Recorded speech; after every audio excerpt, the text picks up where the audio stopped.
जय हिंद मेरे प्यारे साथियों। आज के इस वीडियो में हम लोग स्टार्ट करने वाले हैं क्वेश्चन नंबर 161 से लेकर 175 के क्वेश्चन के बीच में सॉल्व करेंगे।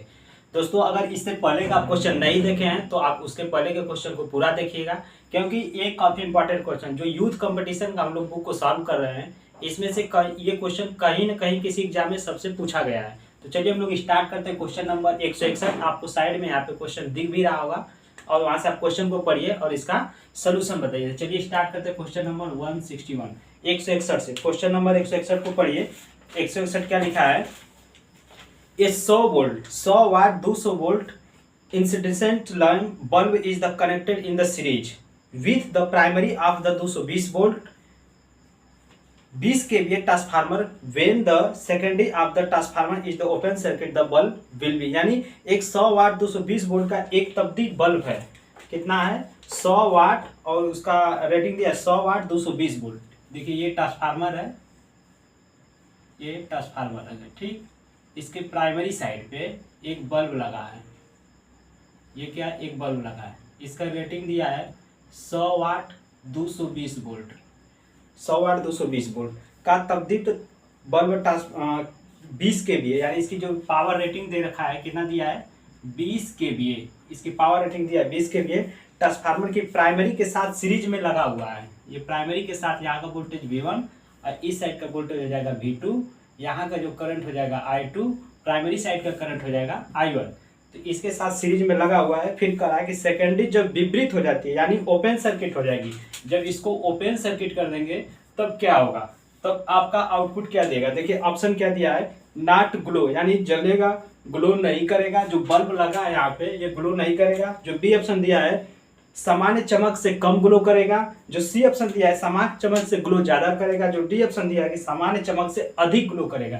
तो जब इसको हम ओपन सर्किट कर देंगे तो क्या हो जाएगा कि सेकेंडरी साइड का जो करंट हो जाएगा वो कम हो जाएगी, यानी सेकेंडरी साइड की करंट कम हो जाएगी। यहाँ से जो करंट होगा जो ग्लो करना चाहिए उसको उससे थोड़ा सा कम ग्लो करेगा। तो यहाँ से जो ऑप्शन बी दिया है कि glow with the less than normal brightness, यानी सामान्य चमक से कम ग्लो करेगा। तो इसका राइट ऑप्शन क्या हो जाएगा? बी हो जाएगा। ठीक है, क्वेश्चन नंबर 161 का बी राइट होगा। चलिए क्वेश्चन नंबर पढ़िए 162 नंबर। क्वेश्चन नंबर 162 को पढ़िए। करा इन ए स्टेप अप ट्रांसफार्मर, यानी स्टेप अप ट्रांसफार्मर में होता है क्या होता है? तो देखिए जब भी स्टेप अप ट्रांसफार्मर की बात करेगा, स्टेप अप ट्रांसफार्मर, तो स्टेप अप ट्रांसफार्मर का काम क्या है? वोल्टेज को बढ़ा देना, यानी सेकेंडरी वोल्टेज को बढ़ा देगा, सेकेंडरी फेरों की संख्या बढ़ जाएगी। इसके बाद E2 हमारा ज्यादा हो जाएगा, किससे? E1 से। तो ये स्टेप अप ट्रांसफार्मर की कंडीशन है, ठीक है। यानी V2 सेकेंडरी वोल्टेज, सेकेंडरी जो फेरों की संख्या है, E2 जो है सेकेंडरी EMF हो गया।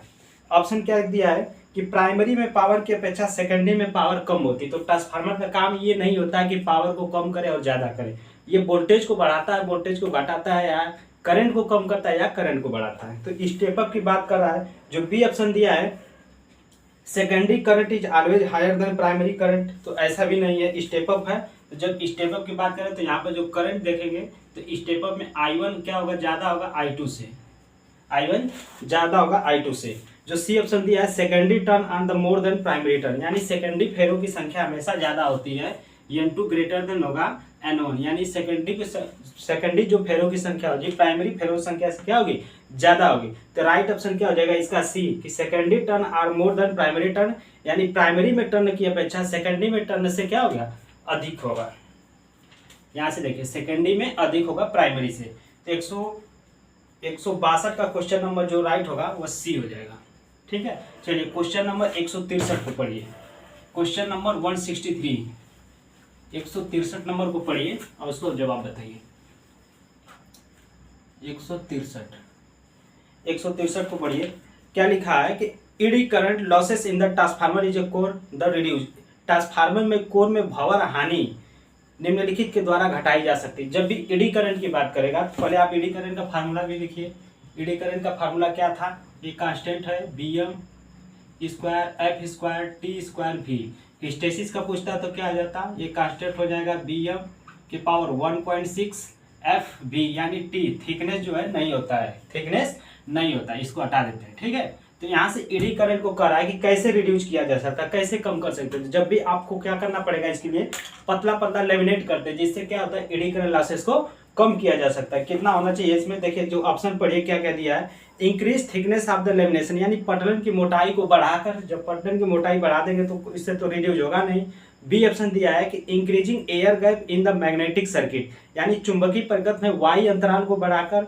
जो सी ऑप्शन दिया है decreasing thickness of the lamination, यानी जो लेमिनेशन की मोटाई है उसको कम करके हम लोग एडी करंट लॉसेस को कम किया जा सकता है। तो इसका जो राइट ऑप्शन हो जाएगा सी, 163 का जो राइट होगा वह सी होगा। चलिए क्वेश्चन नंबर पढ़िए 164, 164 को पढ़िए। The function of transformer oil in the transformer is to, यानी ट्रांसफार्मर आयल का जो फंक्शन होता है वह क्या होता है। ट्रांसफार्मर आयल का वर्क क्या होता है, इसका मेन काम होता है इंसुलेटिंग प्रोवाइड करना प्लस कूलिंग प्रोवाइड करना, यानी इंसुलेशन के साथ साथ ये कूलिंग का भी काम करता है। तो ट्रांसफार्मर आयल, यहाँ से जो आप देख भी रहे हैं इमेज में, वह ट्रांसफार्मर आयल है। इसका मेन काम क्या होता है कि इंसुलेटिंग और कूलिंग दोनों इसका कार्य होता है। ठीक है, तो ऑप्शन को पढ़िए और मैच कराइए। ऑप्शन ए दिया है प्रोवाइड इंसुलेटिंग एंड कूलिंग, तो बिल्कुल ए राइट हो जाएगा क्योंकि यह इंसुलेटिंग और कूलिंग ही प्रोवाइड करता है। तो इसका 164 का ए ऑप्शन बिल्कुल सही हो जाएगा। ठीक है, चलिए क्वेश्चन नंबर पढ़िए 165, 165 को पढ़िए। क्वेश्चन नंबर 165, 165, 165 नंबर पढ़िए।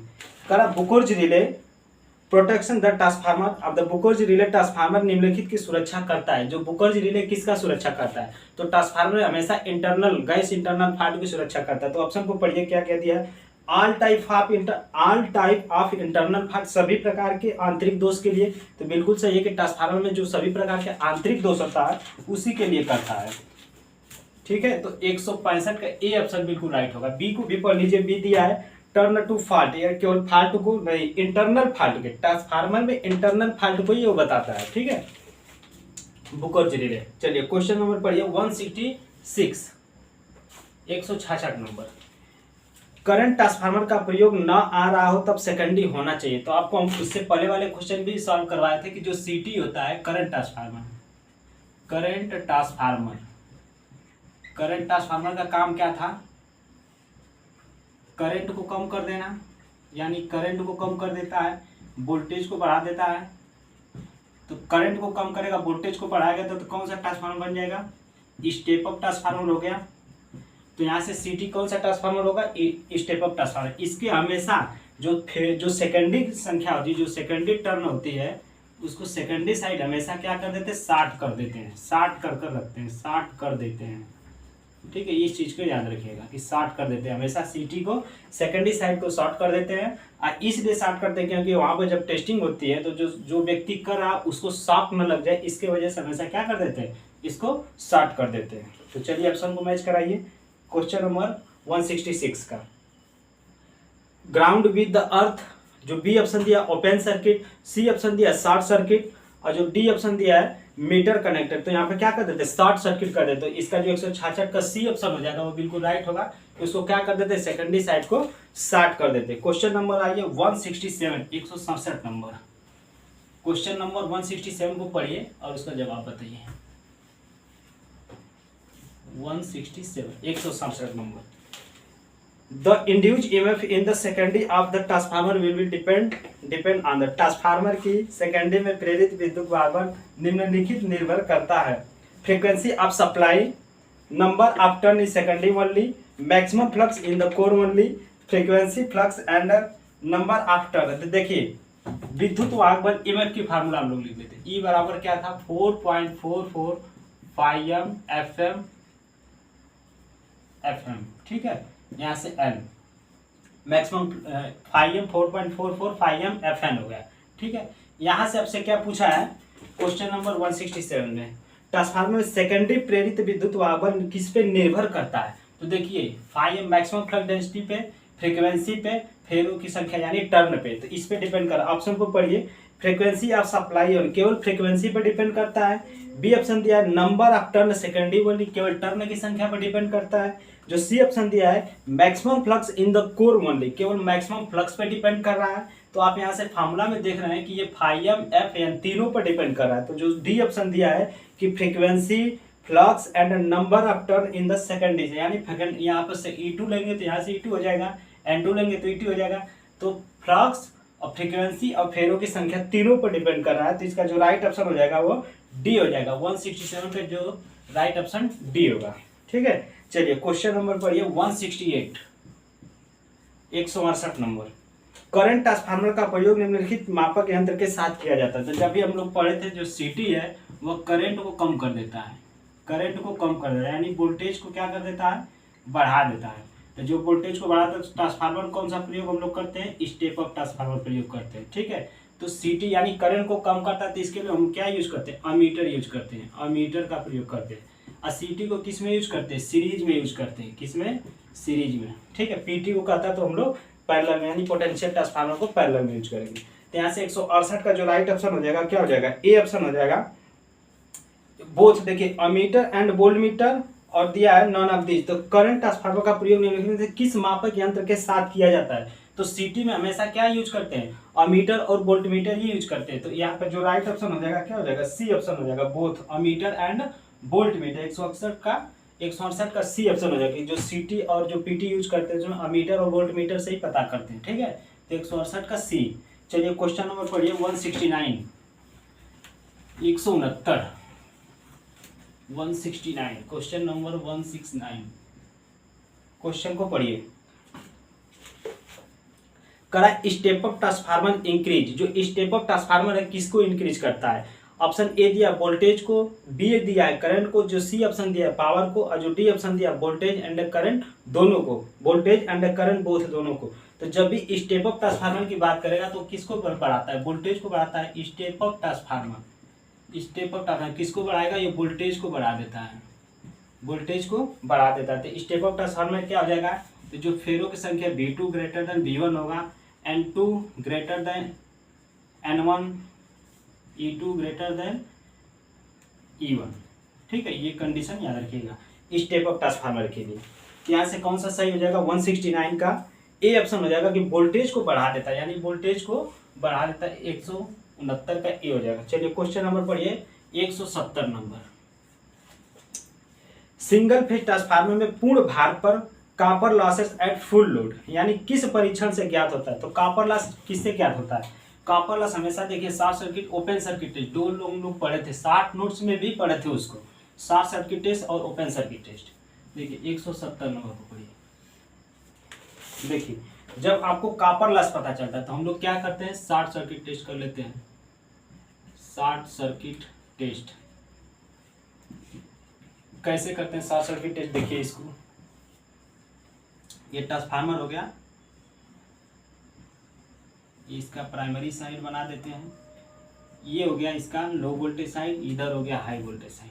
शॉर्ट सर्किट टेस्ट यानी हम लोग शॉर्ट सर्किट करते हैं तो क्या करते हैं, लो वोल्टेज को शॉर्ट कर देते हैं, लो वोल्टेज को शॉर्ट कर देते हैं। टेस्टिंग किधर करते हैं, हाई वोल्टेज साइड, इधर टेस्टिंग करते हैं। ठीक है, क्या पता चलता है इससे, कॉपर लॉस पता चलता है, कॉपर लॉस पता चलता है। ठीक है, रेटेड करंट पे करते हैं, किस पे करते हैं, रेटेड करंट पे करते हैं। तो इस चीज को याद रखिए, शॉर्ट सर्किट टेस्ट से क्या पता चलता है, कॉपर लॉस का पता चलता है। तो यहाँ से जो राइट ऑप्शन हो जाएगा, मिलाइए इसमें ऑप्शन में क्या क्या दिया है, all day efficiency test, short circuit test और फुल लोड टेस्ट, जो ओपन सर्किट टेस्ट। जो बी ऑप्शन दिया है कि शॉर्ट सर्किट टेस्ट, ये कॉपर लॉस से क्या पता चलता है, शॉर्ट सर्किट टेस्ट यहाँ से करते हैं। ठीक है, तो 170 का जो बी होगा वो राइट होगा। चलिए क्वेश्चन नंबर पढ़िए 171, 171। क्वेश्चन नंबर 171 को पढ़िए। 171 क्वेश्चन नंबर 171 को पढ़िए। एक उपचाई ट्रांसफार्मर स्टेप अप ट्रांसफार्मर के द्वितीयक सेकेंडरी के संदर्भ में कौन सा कथन सही है। वोल्टेज में कमी होती है, यानी ऊंचाई, स्टेप अप की बात कर रहा है, किसकी बात कर रहा है, स्टेप अप ट्रांसफार्मर की, स्टेप अप ट्रांसफार्मर की बात कर रहा है। ठीक है, स्टेप अप ट्रांसफार्मर में इसमें क्या होना चाहिए, V2 ग्रेटर देन V1 होना चाहिए, N2 ग्रेटर देन N1 होना चाहिए, E2 ग्रेटर देन E1 होना चाहिए। ठीक है, ये कंडीशन है स्टेप अप के लिए, यानी सेकेंडरी फेरों जो वोल्टेज की संख्या ज़्यादा होनी चाहिए, सेकेंडरी फेरों की संख्या ज़्यादा होनी चाहिए, E2 जो MF वाला वोल्टेज है वो भी ज़्यादा होना चाहिए। चलिए ठीक है, अब इसमें क्वेश्चन को पढ़िए और इसका ऑप्शन को मैच करिए। वोल्टता कम होती है, धारा बढ़ती है। देखिए जब V2 स्टेप अप की बात करें तो वोल्टेज ज़्यादा होगा, प्राइमरी वोल्टेज यानी करंट की बात करेंगे तो करंट क्या होगा I1 और यहाँ से करंट I2, तो I1 में करंट ज़्यादा होगा। ठीक है, ये इसके लिए वोल्टेज कम होती है, धारा बढ़ती है। तो जब भी स्टेप अप की बात करेंगे तो वोल्टेज क्या होगा, वोल्टेज ज़्यादा होगा, करंट क्या हो जाएगा, कमी हो जाएगी, करंट की कमी हो जाएगी। ये सेकेंडरी साइड की बात हो रही है। ठीक है, तो देखिए ऑप्शन ए तो नहीं मैच किया। जो बी ऑप्शन दिया है कि वोल्टता बढ़ती है, धारा कमी होती है, तो वोल्टेज बढ़ती है, धारा कमी होती है, केवीए स्थिर रहता है। तो ट्रांसफार्मर में जो केवीए रेटिंग होती है वो तो बिल्कुल स्थिर रहती है, चाहे किसी भी हो, चाहे स्टेप अप हो या स्टेप डाउन हो, उसकी केवीए रेटिंग क्या होती है, केवीए रेटिंग कांस्टेंट होती है, वो नहीं बदलता है। तो इसका राइट ऑप्शन हो जाएगा बी। 171 का जो राइट ऑप्शन होगा बी हो जाएगा। चलिए क्वेश्चन नंबर पढ़िए 172। ट्रांसफार्मर में टैप चेंजर का कार्य क्या है। तो देखिए टैप चेंजर का कार्य क्या है उसको आप बताइए। टैप चेंजर क्या होता है पहले उसको समझिए। Question number 172 172। टैप चेंजर का आप वहां से जो साइड में इमेज देख रहे हैं वो क्या है, टैप चेंजर है। उसमें क्या होता है कि जो सेकेंडरी साइड क्या है, यहाँ पे फेरों की संख्या, उसमें क्या कहते हैं उसको टैप चेंज को, यानी हम लोग चेंज कर लेते हैं अप डाउन करके, जितनी वोल्टेज की जरूरत होती है उसके अनुसार हम लोग डिजाइन करके बना लेते हैं। तो टैप चेंजर का काम होता है। टैप चेंजर में ऑप्शन को पढ़िए क्या दिया, दक्षता को बढ़ाने का काम करता है, तो नहीं, दक्षता को नहीं बढ़ाता है। जो बी ऑप्शन दिया है ताम्र हानि को कम करता है, यानी कॉपर लॉस को कम करता है, बिल्कुल नहीं करता है। जो सी ऑप्शन दिया है क्षरण धारा को कम करता है, यानी लीकेज करंट को कम करता है, ये भी नहीं। वो वोल्टेज अनुपात को भार के अनुसार नियंत्रित करता है, यानी जो वोल्टेज रेशियो होती है, यानी वोल्टेज की बात करेंगे कि वोल्टेज को कम करता है। टैप चेंजर वोल्टेज को कंट्रोल करता है, यानी जो फेरों की संख्या उस पर टर्न है उसको कम ज्यादा करके वो वोल्टेज को कंट्रोल करता है, इसीलिए इसका क्या नाम पड़ गया, टैप चेंजर का नाम पड़ गया। ठीक है, टैप चेंजर। तो राइट ऑप्शन हो जाएगा डी। 172 का जो डी होगा कि वोल्टेज यानी वोल्टता के अनुपात को भार के अनुसार क्या करता है, कंट्रोल करता है। ठीक है, चलिए क्वेश्चन नंबर पढ़िए 173 173। क्वेश्चन नंबर 173 को पढ़िए और उसका जवाब कमेंट बॉक्स में बताइए। 173 क्वेश्चन नंबर 173। एक 100 परिणामित्र ऑटो ट्रांसफार्मर का प्रमुख उपयोग क्या है। देखिए जो ऑटो ट्रांसफार्मर का पूछ रहा है कि ऑटो ट्रांसफार्मर का प्रमुख उपयोग होता क्या है, पृथककारी ट्रांसफार्मर जैसा कार्य करना। जब ऑटो ट्रांसफार्मर होता है तो आपको पता है कि सबसे ज्यादा कहाँ प्रयोग किया जाता है, ऑटो ट्रांसफार्मर। ऑटो ट्रांसफार्मर का प्रयोग स्टेबलाइजर में आप देखे होंगे,